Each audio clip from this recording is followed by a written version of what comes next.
Good morning student. आज पढ़ने जा रहे हैं क्लास 9th साइंस बायोलॉजी।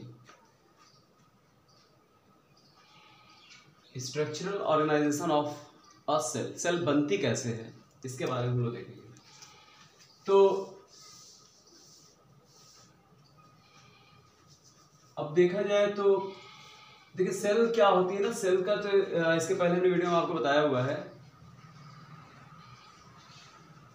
तो यहाँ पर हम लोग देखेंगे, जैसे मान लिया कोई एक सेल है, जैसे मान लिया कि एक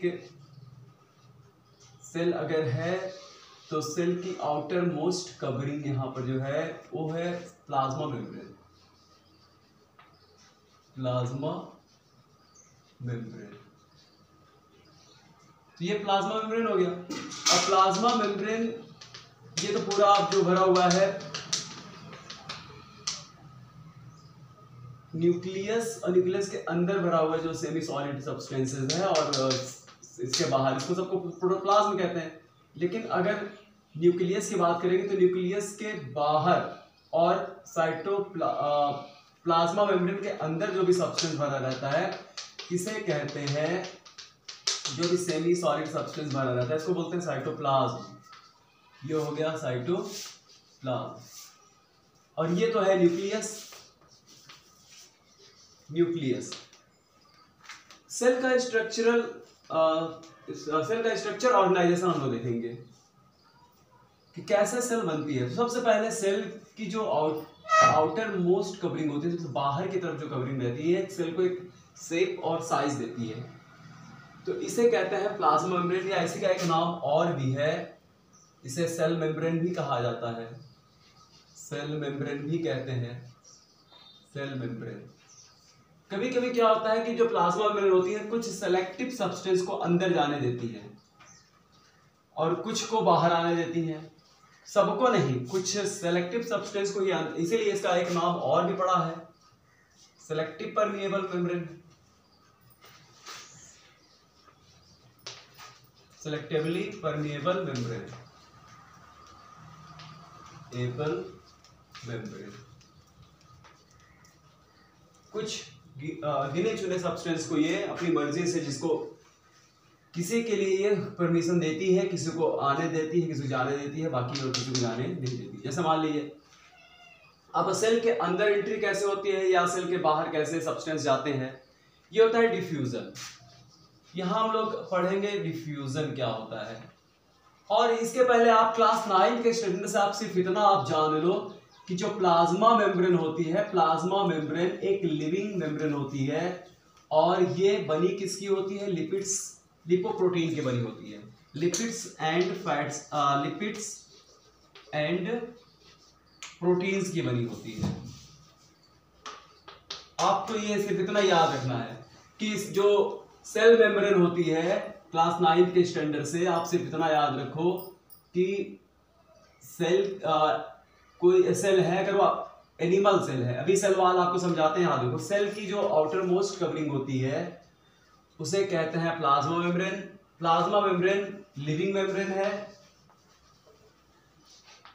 लिविंग मेम्ब्रेन है, और ये सेल को एक शेप और साइज देती है, और एक फ्लेक्सिबल होती है, और सेल के अंदर भरे हुए जितने भी प्रोटोप्लाज्म होते हैं वो सब इसी के अंदर, वो बाहर नहीं निकल पाते। हाँ, कुछ सब्सटेंस ऐसे होते हैं जो प्लाज्मा मेम्ब्रेन से होकर के बाहर जा सकते हैं और अंदर आ सकते हैं, सेल के बाहर और अंदर आते जाते रहते हैं, इसीलिए इसका नाम पड़ा है सेलेक्टिव परमिएबल मेम्ब्रेन। और ये सेल मेम्ब्रेन बनती किसकी है? लिपिड्स एंड प्रोटीन्स की। ये नाम आप याद रखोगे, लिपिड्स एंड प्रोटीन की बनी होती है। अब देखिए कोई सब्सटेंस कैसे बाहर आता है, कैसे अंदर जाता है, इसको, इस प्रोसेस को कहते हैं डिफ्यूजन। तो यहां दो चीजें आपको समझना पड़ेगा, diffusion and osmosis. Osmosis, diffusion और ऑस्मोसिस को हम लोग समझ लेते हैं। डिफ्यूजन क्या होता है? डिफ्यूजन का मतलब होता है कि जैसे मान लीजिए यहां पर कोई मॉलिक्यूल्स का हायर कंसंट्रेशन है, ये मान लीजिए कि ये कोई एक बंद कमरा है, और इस जगह पर यहाँ पर जैसे कोई चीज, जैसे अगरबत्ती जल रही है, यहाँ पर कोई परफ्यूम है, यहाँ पर स्प्रे किया गया, तो धीरे धीरे इसके मॉलिक्यूल्स जो होंगे वो और धीरे धीरे पूरे रूम में, तो यहाँ कंसंट्रेशन जो है इसका ज़्यादा है, यहाँ पर कंसंट्रेशन ज़्यादा और धीरे धीरे इसके मॉलिक्यूल्स पूरे रूम में, पूरे कमरे में मूव कर जाएंगे। तो ये जो डिफ्यूज़न होता है, डिफ्यूज़न सॉलिड, लिक्विड और गैस सब में हो सकता है, तो इस तरह से फैल जाए इसको डिफ्यूज़न कहते हैं। अब जैसे अब मान लिया कि कोई एक बर्तन है, यहाँ पर हमने कुछ पोटेशियम परमैंगनेट का क्रिस्टल यहाँ पर डाल दिया, तो पोटेशियम परमैंगनेट, इसमें वाटर भरा हुआ है, मान लिया कोई बीकर ही है, चलो कोई बीकर है और इसमें हमने पोटेशियम परमैंगनेट के कुछ क्रिस्टल डाल दिए। तो पोटेशियम परमैंगनेट का क्रिस्टल जो होगा यहाँ पर पहले तो धीरे धीरे रेड कलर का हो जाएगा इस जगह पर। यहाँ पर आप देखोगे तो पहले जैसे यहाँ क्रिस्टल पड़ेगा तो ये रेड होगा, ये ज़्यादा रेड रहेगा। उसके बाद धीरे धीरे इसके मॉलिक्यूल्स इसके चारों तरफ ऐसे मूव करते जाएंगे, ऐसे धीरे धीरे पूरा का पूरा वाटर जो होगा वो सब एक बराबर हो जाएगा। तो यहाँ कंसंट्रेशन ज़्यादा है उसका, तो हायर कंसंट्रेशन से लो कंसंट्रेशन की तरफ जो मॉलिक्यूल्स होते हैं वो मूव करते हैं, इसी को कहते हैं डिफ्यूजन। अब जैसे मान लीजिए एक सेल है, ये कोई भी एक सेल है, तो सेल के अंदर क्या होता है, एक ग्लूकोज का ऑक्सीडेशन होता रहता है, तो अंदर कार्बन डाइऑक्साइड का कंसंट्रेशन ज्यादा रहता है और बाहर ऑक्सीजन का कंसंट्रेशन ज्यादा रहता है। तो हायर कंसंट्रेशन से ऑक्सीजन खुद ब खुद इसको पार करके अंदर चली जाती है और कार्बन डाइऑक्साइड का कंसंट्रेशन यहाँ पर क्या रहता है, कंसंट्रेशन यहाँ पर हाई रहता है। तो हायर कंसंट्रेशन से लो कंसंट्रेशन की तरफ कार्बन डाइऑक्साइड के जो मॉलिक्यूल्स होते हैं वो मूव कर जाते हैं। तो इस तरह से इसी को बोलते हैं डिफ्यूजन। ये डिफ्यूजन हो गया। और तो एक अब यहां देखते हैं, तो डिफ्यूजन के लिए हमें कोई प्लाज्मा मेम्ब्रेन की जरूरत नहीं पड़ती। मॉलिक्यूल्स जैसे इस रूम में या यहां पर कोई प्लाज्मा मेम्ब्रेन नहीं है तो वो कहीं भी हो सकते हैं, कोई किसी भी मीडियम में हो सकते हैं ये। तो अब यहाँ एक दूसरा हम लोग पढ़ने जा रहे हैं, ऑस्मोसिस।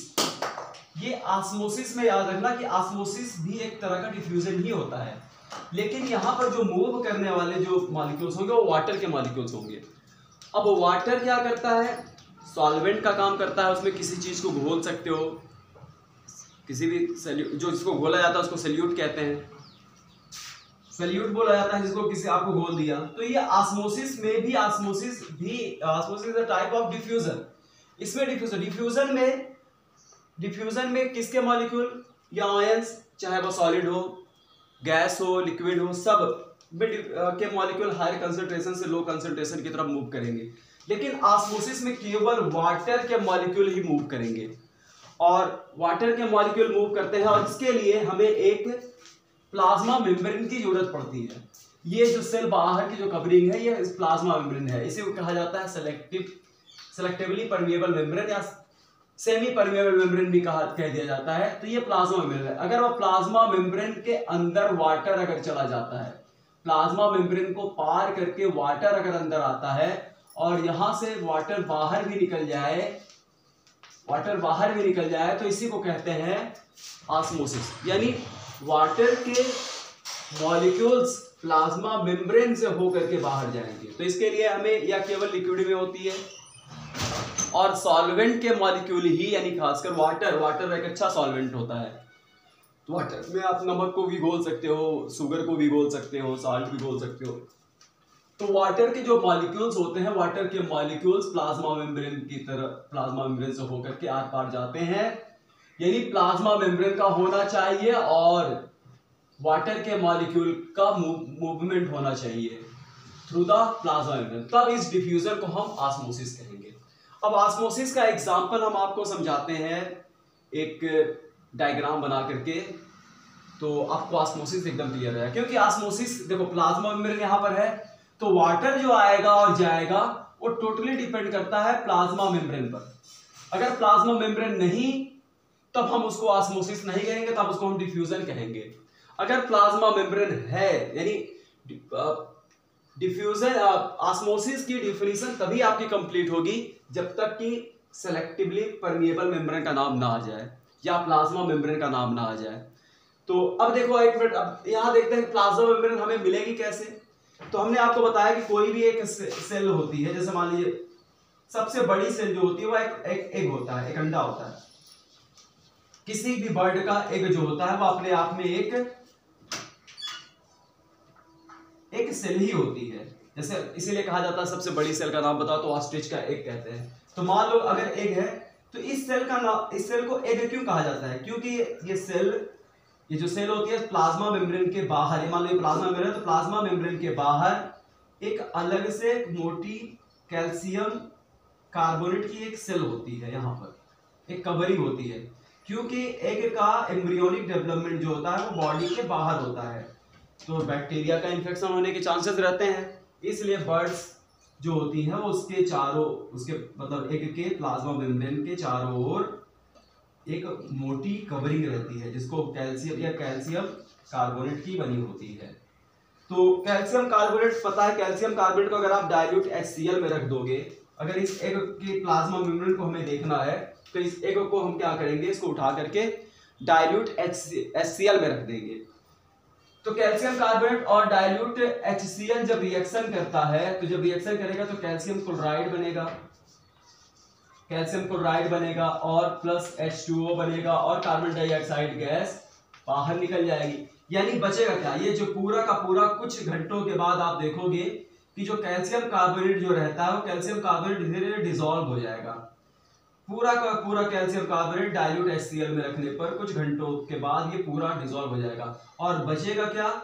हमारे पास जो बच जाएगा वो केवल प्लाज्मा मेम्ब्रेन बचेगी। तब आप एग यानी एग क्या है? एग अपने आप में एक सेल है। अब एग जब सेल है तो इसके बाहर की जो कवरिंग बचेगी ये ही होगी प्लाज्मा मेम्ब्रेन। अब इस प्लाज्मा मेम्ब्रेन देखो काफी फ्लेक्सिबल होती है। अब आपको प्लाज्मा मेम्ब्रेन इजीली दिख गई। अब आप इसी को अगर प्लाज्मा मेम्ब्रेन को निकालना चाहते हो तो इसको आप तोड़ दो। तो जब प्लाज्मा मेम्ब्रेन को आप ऐसे तोड़ोगे तो यहाँ पर देखो क्या होता है, कुछ न्यूट्रिएंट्स होते हैं जैसे यॉक जिसको बोलते हैं। अंडे में क्या रहता है? यॉक रहता है येलो कलर का। तो ये यॉक में केवल यॉक जो होता है इसमें केवल न्यूट्रिएंट्स होते हैं और बाकी जो भरा हुआ है यहाँ पर सब्सटेंस आप देख रहे हो जो व्हाइट कलर का सब्सटेंस भरा रहता है और सेमी सॉलिड रहता है, इसमें प्रोटीन्स होते हैं। इसको आप साइटोप्लाज्म कह सकते हो। सेल का साइटोप्लाज्म नहीं होता है, यहीं पर एम्ब्रियो भी होता है, ये साइटोप्लाज्म है। तो ये साइटोप्लाज्म जब आप सब बाहर निकाल दो तो ये छिलका आपके पास रह जाएगा। यानी क्या? जो अंडे के एक छिलके के अंदर एक छिलका होता है जिसे आप कह सकते हो कि यही प्लाज्मा मेम्ब्रेन है। अब ये प्लाज्मा मेम्ब्रेन आपके पास आ गई। अब हम लोग देखते हैं ऑस्मोसिस। अब प्लाज्मा मेम्ब्रेन हमारे पास है। अब इस प्लाज्मा मेम्ब्रेन का यूज करके अब हम लोग एक एक्सपेरिमेंट करने जा रहे हैं जिससे हम लोग ऑस्मोसिस को समझेंगे। ठीक है, इसके बाद हम बता रहे हैं आपको।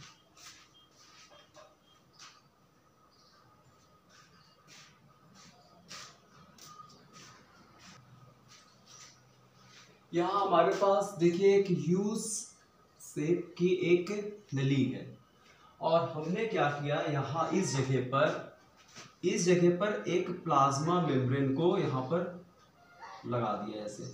वही अंडे का जो छिलका होता है वो सबसे अच्छा प्लाज्मा मेम्ब्रेन आप वही है, उसको हमने यहाँ पर पैक कर दिया कि इधर अलग अलग कर दिया इसको ऐसे। यहाँ पर ये प्लाज्मा मेम्ब्रेन, ये इसका नाम हम दे देते हैं कि ये प्लाज्मा मेम्ब्रेन, ये प्लाज्मा मेम्ब्रेन। प्लाज्मा मेम्ब्रेन हम बताया ना कैसे निकाला जाता है, आप ऐसे निकाल सकते हो। प्लाज्मा मेम्ब्रेन को बंद कर दिया मतलब पार्टीशन बात, और यहाँ पर हमने वाटर फिल किया यहाँ पर भी, और इस जगह बराबर वाटर हमने डाला इसमें।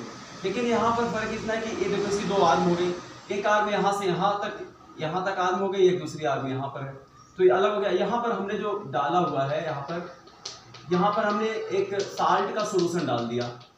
मतलब आप ये मानकर चलो कि 90% वाटर है और इसमें 10% साल्ट है। साल्ट मतलब सोडियम क्लोराइड, ठीक है। सोडियम क्लोराइड को हमने इसमें डिसॉल्व कर दिया ऐसे करके। तो थोड़ा सा इसका कलर हम कुछ येलो से बना दे रहे हैं ताकि आपको पता चले कि यहाँ पर ये जो सॉल्यूशन जो है इसमें सॉल्ट है, यानी सॉल्ट का कंसंट्रेशन यहाँ पर ज्यादा। इस वाटर में सॉल्ट है, सॉल्ट का कंसंट्रेशन यहाँ पर ज्यादा है। तो इसको हम लिखेंगे सॉल्यूशन ऑफ साल्ट वाटर, या आप ऐसे लिख दो वाटर, साल्ट वाटर लिख दिया, साल्ट वाटर। आपको आसानी से जो समझ में वर्ड आ जाए वही हम लिख रहे हैं। सिंपल वर्ड लिखा हमने कि एक साल्ट वाटर है, वाटर में साल्ट घुली हुई है। और इधर हमने जो डाला हुआ है वाटर, ये वाटर जो है, आप जो यहाँ पर जो वाटर देख रहे हो, ये पूरा का पूरा वाटर जो है ये अपने आप में पूरा का पूरा वाटर जो है ये टेप वाटर, इसमें कोई भी साल्ट नहीं घुला हुआ है, ये 100% वाटर है। हम समझाने जा रहे हैं, आपको समझाने की कोशिश कर रहे हैं ऑस्मोसिस। कौन, किसके मॉलिक्यूल किधर को जाएंगे ये समझाने की कोशिश कर रहे हैं आपको। तो देखो यहां पर तो आपने देखा कि इस जगह पर, यहां पर ये प्योर वाटर है। प्योर वाटर मतलब कि ऐसा वाटर जिसमें साल्ट नहीं है, 100% वाटर है। और इसमें 90% आपको वाटर मिलेगा, 90% वाटर मिलेगा और 10% जो है साल्ट इसमें है। तो एक तरह से ये सोल्यूशन हो गया, साल्ट और वाटर का सोल्यूशन हो गया। अब ये प्लाज्मा मेम्ब्रेन से हमने इसको क्या किया हुआ है, प्लाज्मा मेम्ब्रेन से यहाँ पर इस जगह पर इसको अलग किया हुआ है और वाटर का लेवल यहाँ पर एकदम बराबर है। यहाँ पर वाटर का लेवल इस समय एकदम बराबर है। हाँ अब देखिए इसमें हमने पानी वाटर भर दिया, कौन, साल्ट वाटर डाल दिया, इसमें टेपर डाल दिया। इसके दो आर्म्स हैं, एक इधर ये है, एक इधर ये है। हाँ अब आप कुछ देर के बाद आप देखोगे कि प्लाज्मा मेम्ब्रेन से वाटर के मॉलिक्यूल, मतलब यहाँ पर वाटर का कंसंट्रेशन, वाटर में साल्ट है नहीं, वाटर में साल्ट का कंसंट्रेशन यहाँ पर ज्यादा है और यहाँ पर साल्ट का कंसंट्रेशन नहीं के बराबर है। तो वाटर क्या करेगा, वाटर मूव करेगा, वाटर के मॉलिक्यूल्स होंगे इस प्लाज्मा मेम्ब्रेन से होते हुए इधर को जाएंगे। वाटर इधर, वाटर के जो मॉलिक्यूल होंगे वो सब के सब इधर को जाएंगे और तब तक जाएंगे जब तक कि दोनों का कंसंट्रेशन इक्वल हो जाए। इससे क्या होगा, अब वाटर का लेवल पहले यहां तक था, ये जो वाटर का लेवल था यहां तक था, अब वाटर का लेवल बढ़ करके ये डाउन हो जाएगा। ये अभी तक यहां था, अब ये डाउन होगा, डाउन होकर के इसका वाटर का जो लेवल होगा वो नीचे आएगा और ये वाला जो है ये बढ़ करके ऊपर हो जाएगा, ये ऊपर बढ़ जाएगा या ये डाउन होगा तो ये बढ़ेगा। आप ऐसे समझ लो कि अब यहां पर आपको दिखेगा कि इसमें यहां पर वाटर का लेवल नीचे आ गया, क्योंकि वाटर जो है, वाटर यहां तक, यहां से इसकी तरफ जा रहा है। तो किसकी तरफ जा रहा है, वाटर में यहां पर साल्ट का कंसंट्रेशन इधर ज्यादा रहेगा। तो डाइल्यूट वाटर, इसको हम कहेंगे डाइल्यूट वाटर, इसको कहेंगे कंसंट्रेट वाटर। तो डाइल्यूट वाटर से वाटर के मॉलिक्यूल जो होंगे वो सब के सब मूव किधर को करेंगे, कंसंट्रेट वाटर की तरफ। तो यानी हायर कंसंट्रेट वाटर से मूव करेंगे किसकी तरफ, लो कंसंट्रेशन की तरफ। इसी को कहते हैं ऑस्मोसिस। तो यहां पर दो चीजें आया, सॉल्यूशन जो होगा वह अलग अलग है, जैसे एक में साल्ट है एक में, तो ऐसे सॉल्यूशन को कहते हैं, इसको हाइपरटोनिक कहेंगे। यहां पर इस वाले इस सॉल्यूशन को हाइपरटोनिक कहेंगे।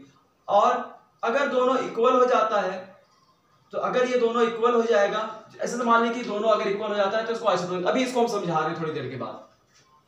तो इस जगह पर आपको पता चला कि ऑस्मोसिस में क्या होता है। ऑस्मोसिस में वाटर के मॉलिक्यूल मूव करते हैं किधर, हायर कंसंट्रेशन से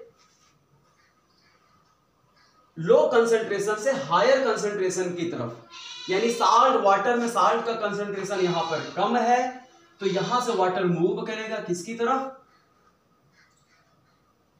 हायर कंसंट्रेशन की तरफ, जहां पर साल्ट का कंसंट्रेशन ज्यादा है। और तब तक मूव करेगा जब तक कि दोनों का कंसंट्रेशन इक्वल नहीं हो जाता। तो ये हमने आपको समझाने की कोशिश किया है कि यहां पर ऑस्मोसिस की डेफिनेशन तभी कंप्लीट मानी जाएगी जब प्लाज्मा मेम्ब्रेन हो और दो तरह के आपके पास सॉल्यूशन हो, एक में वाटर का कंसंट्रेशन ज्यादा हो साल्ट का, एक में कम हो, साल्ट हो, शुगर हो, कुछ भी हो। तो यहां तक आपकी समझ में आ गया होगा ऑस्मोसिस। अब इसके आगे देखिए,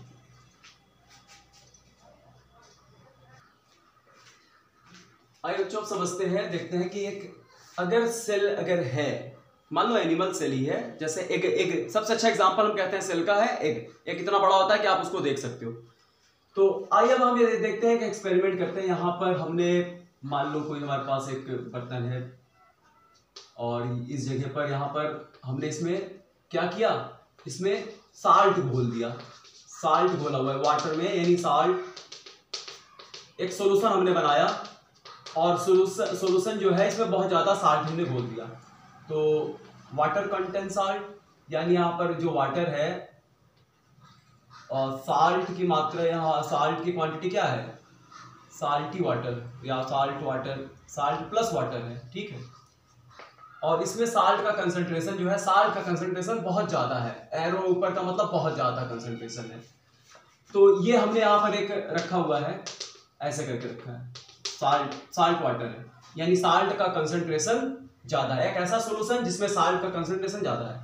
अब हमने यहाँ पर एक ऐसा एग लिया जिसके कैल्शियम कार्बोनेट को हमने डिसॉल्व किया हुआ है, इसके कैल्शियम जो कार्बोनेट यहाँ पर रहती है उसको हमने डिसॉल्व कर दिया, केवल ये प्लाज्मा मेम्ब्रेन रह गया एग में, प्लाज्मा मेम्ब्रेन ही इसमें है और बाकी कुछ नहीं है। अब इस एग को हमने इसमें डुबो दिया, इसके अंदर डुबो दिया एग को। जब एग को हम इसके अंदर डुबो देंगे तो ऐसा समझते हैं कि मान लिया कि ये एग है, एग को हमने इसके अंदर ऐसे डाल दिया और यहाँ पर पूरा इसमें वाटर और साल्ट भी है, ठीक है। और तो अब यहाँ देखेंगे भाई, अगर ये एग है तो एग के अंदर भी तो वाटर होगा, एग के अंदर वाटर होगा, तो ये वाटर का कंसंट्रेशन, एग के अंदर के वाटर का कंसंट्रेशन इस बाहर के कंसंट्रेशन से कम होगा और बाहर का जो सोल्यूशन है वहां पर साल्ट का कंसंट्रेशन ज्यादा है। तो इसको यहां जो सोल्यूशन है, इस सोल्यूशन को हम लोग बोलेंगे हाइपरटोनिक सोल्यूशन, ठीक है।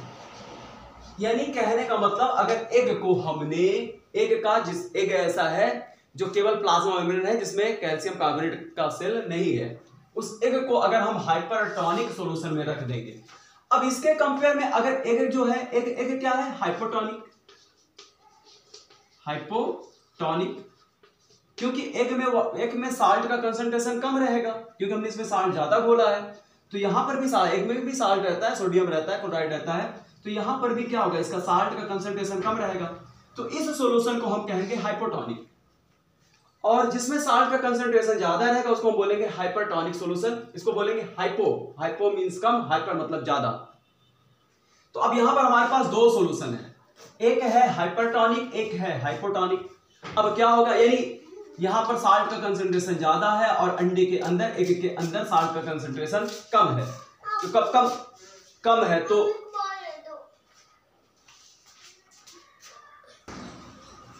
हाँ, स्टूडेंट्स को देखते हैं कि मतलब एक एग है, एग में कंसंट्रेशन साल्ट का कम है, इसके बाहर जो सॉल्यूशन भरा हुआ है उसमें साल्ट का कंसंट्रेशन ज्यादा है, तो एक तरह से हम हाइपरटोनिक सॉल्यूशन कहेंगे और एग के अंदर के सॉल्यूशन को हम हाइपोटोनिक कहेंगे। यानी जब एग को हमने बहुत ज्यादा नमक घोला हुआ पानी में नमक घोल करके अगर एग को रखेंगे तो क्या हमने बताया है कि ऑस्मोसिस में क्या होता है, ऑस्मोसिस में हमेशा वाटर के मॉलिक्यूल मूव करते हैं। कहां से मूव करेंगे, मूव करेंगे वो कहां से, जहां पर वाटर का लो कंसंट्रेशन है। यानी हाइपोटोनिक सॉल्यूशन से वाटर मूव करेगा हाइपरटोनिक सॉल्यूशन की तरफ, यानी एग से वाटर बाहर निकलेगा। तो जब एग से वाटर बाहर निकलेगा तो कुछ देर के बाद क्या होगा, एग जो होगा वह श्रिंक कर जाएगा, फ्लैसिड हो जाएगा, एकदम पिचक जाएगा, यानी इसकी प्लाज्मा मेम्ब्रेन पिचक जाएगी, उसके अंदर का पूरा वाटर बाहर निकल जाएगा। तो इसको कहते हैं किसी मतलब एक सेल से पानी अपने आप बाहर निकल गया, क्यों, क्योंकि हाइपरटोनिक सॉल्यूशन में रखा गया है। तो जब हाइपरटोनिक सॉल्यूशन में हमने एग को रख दिया, यानी ऐसे सॉल्यूशन में रख दिया जहां पर साल्ट की क्वांटिटी ज्यादा है, तो एग से वाटर के मॉलिक्यूल्स लो कंसंट्रेशन से हायर कंसंट्रेशन सॉल्यूशन की तरफ पानी, इसका वाटर जो होगा बाहर निकल जाएगा। तो ये एग क्या होगा, एग श्रिंक कर जाएगा, फ्लैसिड हो जाएगा, पिचक जाएगा, दब जाएगा। तो इस तरह से किसी सेल से वाटर बाहर निकलता है। तो जब किसी सेल से वाटर बाहर निकलता है तब इसको एक्सोऑस्मोसिस कहते हैं, एक्सोऑस्मोसिस कहा जाता है, ठीक है। अब जैसे एक अच्छा से एग्जांपल हम आपको समझाते हैं कि मान लिया आप,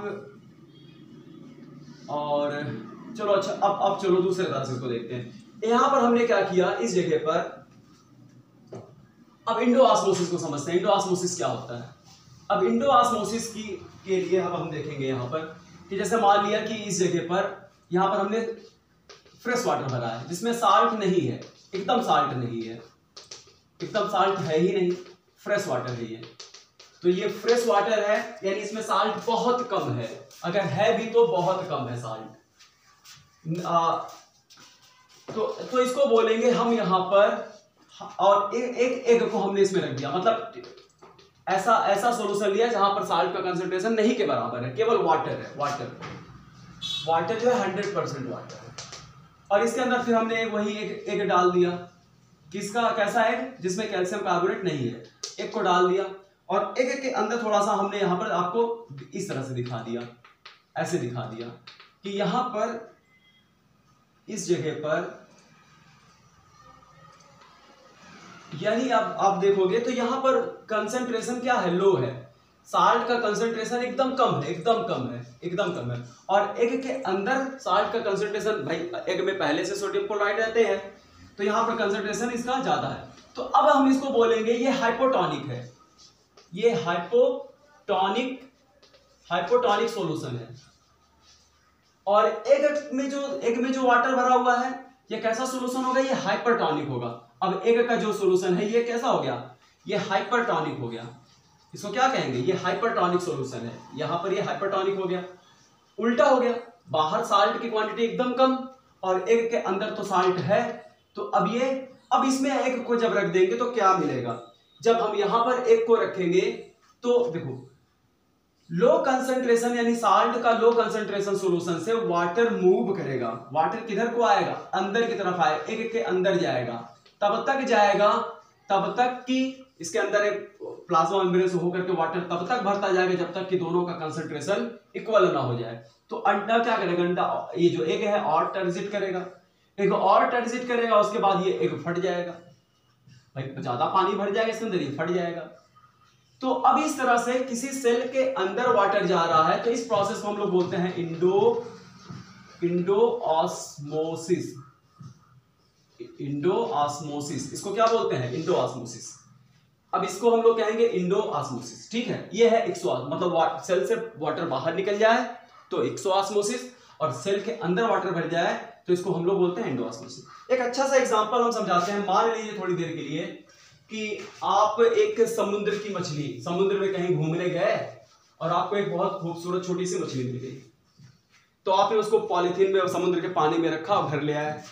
तो घर ले आओगे तो घर से आपने नल का पानी भरा, नल का पानी यानी टेप वाटर को आपने इसमें डाल दिया, और जो मरीन वाटर फिश थी, समुद्र की जो मछली थी, समुद्र के पानी को मरीन कहते हैं, मरीन वाटर जो फिश है उसको आपने इसमें डाल दिया, इस फिश को आपने यहां पर ऐसे डाल दिया, ठीक है। ये समुद्र की मछली है, इसको आपने पाल लिया, कहां पर, अपने घर के, समुद्र के रहने वाली मछली को आपने अपने एक्वेरियम में डाला, लेकिन एक्वेरियम में जो वाटर है वो फ्रेश वाटर है। तो आप तो यहां मछली डाल दिए, लेकिन कुछ देर के बाद आप देखोगे कि देखो ये मछली कहां पाई जा रही है, ये फिश कहां पाई जा रही है, मरीन वाटर में। तो मरीन समुद्र के पानी में, ओशन के वाटर में, सी वाटर में क्या होता है, वहां पर साल्ट घुला रहता है। आप सब जानते हो वहां का पानी नमकीन होता है, उसमें साल्ट का कंसंट्रेशन उस वाटर में ज्यादा रहता है। तो ये मछली जो होती है इसी तरह से एडॉप्ट हो जाती है, मतलब ये आइसोटोनिक कंडीशन बना लेते हैं, यानी जब बाहर भी साल्ट और बॉडी के अंदर, सेल के अंदर का साल्ट, दो सॉल्यूशन में साल्ट की क्वांटिटी जब इक्वल रहती है तो उसे आइसोटोनिक कहा जाता है। तो ये जब ये फिश क्या थी, फिश मरीन थी, तो इसके अंदर साफ सी बात है कि बाहर, समुद्र के बाहर जो समुद्र में जो वाटर है उसमें साल्ट और इसके अंदर साल्ट की क्वांटिटी दोनों इक्वल है। तो ना अब ये आराम से सरवाइव कर रही थी, समुद्र ओशन के वाटर में आराम से सरवाइव कर रही थी, क्योंकि इसके ना पानी वाटर इसके अंदर जा रहा था ना यहाँ से बाहर निकल रहा था, क्योंकि आइसोटोनिक सॉल्यूशन था दोनों। उसके बाद इस फिश को आपने जब टेप वाटर में डाला तो यहाँ पर साल्ट तो नहीं है, लेकिन इसके अंदर साल्ट क्या है, इसके अंदर साल्ट ज़्यादा है। जब इसके अंदर साल्ट ज़्यादा रहेगा, इस फिश के अंदर साल्ट की क्वांटिटी अगर ज़्यादा रहेगी, तो हमने आपको क्या बताया कि वाटर क्या करेगा, इसके अंदर जाएगा, इसके अंदर वाटर जाना शुरू करेगा, और तब तक वाटर जाएगा क्योंकि बाहर का साल्ट का कंसंट्रेशन लो है, तो इसके अंदर इसके सेल्स में वाटर भरना शुरू करेगा। और फिर ये मछली क्या होगी, मछली टर्जिट करेगी, इसके सेल्स में पानी भर जाएगा, ये टर्जिट करेगी, हो सकता है ये फट भी जाए, भर जाए। तो जब कुछ देर के बाद आप देखोगे तो ये फिश आपकी वहीं पर मर जाएगी, क्योंकि आपने ये मरीन वाटर, तो ये फ्रेश वाटर में, अब देखो एक इसके अंदर जो हो गया वो हाइपरटोनिक, और बाहर कैसा सोल्यूशन हो गया, हाइपोटोनिक। फिर आपने क्या किया, चलो आप फिर एक बार आपको एक मछली मिल गई, तो इस बार आपने सोचा, किसी ने आपसे बताया कि भाई उसको नमक के पानी में रखना चाहिए था, नमक घोल करके रखना चाहिए समुद्र की मछली के लिए। तो आपने क्या किया, इस बार आपको एक फिश मिल गई, आपने पहले से अपने कंटेनर में साल्ट घोल दिया, मतलब इसको मरीन वाटर बना दिया। ये मरीन वाटर मिल गया, अब मरीन वाटर है, अब मरीन वाटर में साल्ट भी आपने इसमें घोल दिया, और आपको एक फ्रेश वाटर फिश मिल गई। फ्रेश वाटर मतलब तालाब की मछली, नदी की मछली मिल गई, जो जहां पर साल्ट नहीं होता। तो हम लोग जो तालाब, नदी, झील होता है, इन सब के वाटर को फ्रेश वाटर कहते हैं। फिर आपने फिर क्या किया, एक वही मछली ला करके आप अपने साल्टी वाटर में डाल दिया। तो जब आप साल्टी वाटर में डालोगे तो क्या होगा, तो जब साल्ट के वाटर में डालेंगे, तो साल्ट के जब वाटर में हम अपनी फिश को डाल देंगे, तो अब देखो बाहर क्या है, बाहर तो साल्ट वाटर है, तो यहां पर कैसा कंडीशन हो गया, हाइपरटोनिक।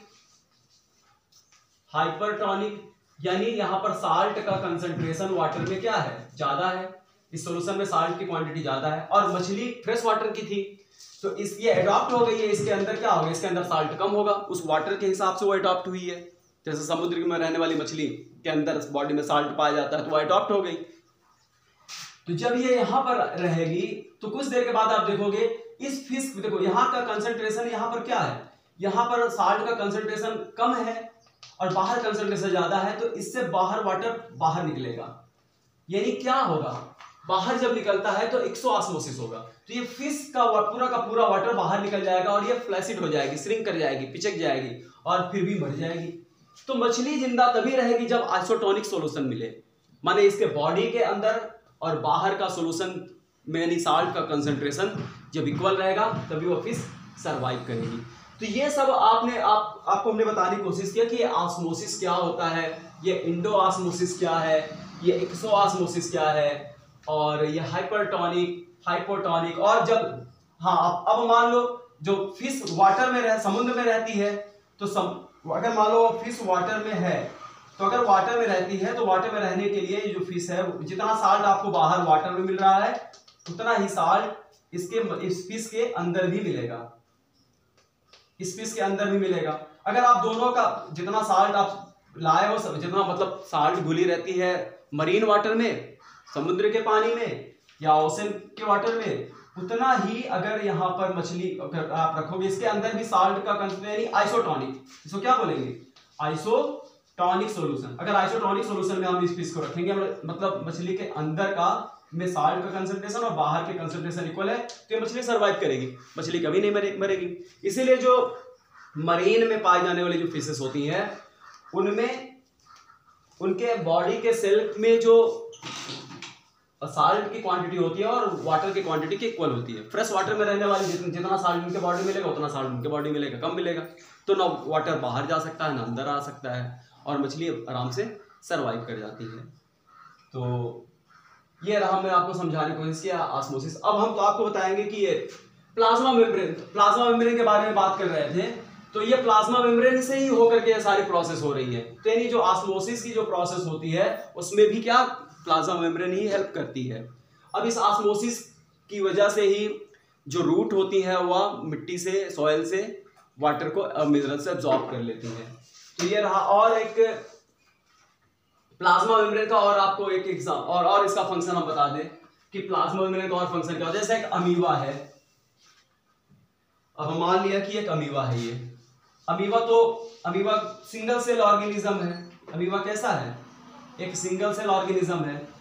तो प्लाज्मा मेम्ब्रेन का क्या और काम हो सकते हैं, तो ये होता है कि ये बॉडी को फ्लेक्सिबल बनाता है, और एक आउटर मोस्ट कवरिंग होती है, लिपिड्स और प्रोटीन्स की बनी होती है,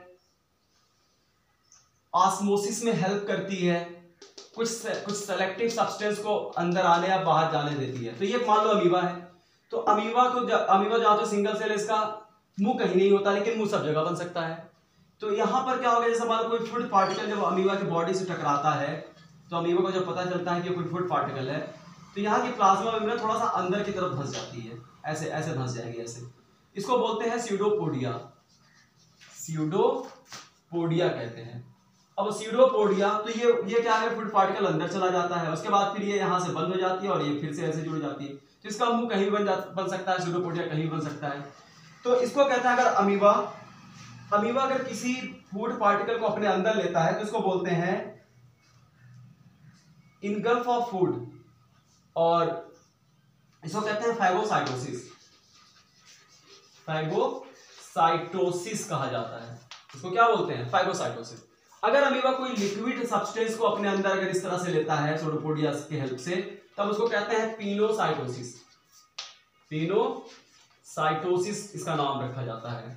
तो इनगल्फ ऑफ फूड कहते हैं। और ऐसा ही ये कहीं से भी ऐसा हो सकता है। और एक तरह से हमारी जो WBC होती है, WBC जो हमारे बॉडी में पाई जाती है, WBC में भी इसी तरह का जो भी टॉक्सिक सब्सटेंस बैक्टीरिया हमारे बॉडी में जाते हैं, WBC भी उसको फैगोसाइटोसिस कर लेती है। तो एक तरह से देखा जाए तो प्लाज्मा मेम्ब्रेन का यही फंक्शन होता है।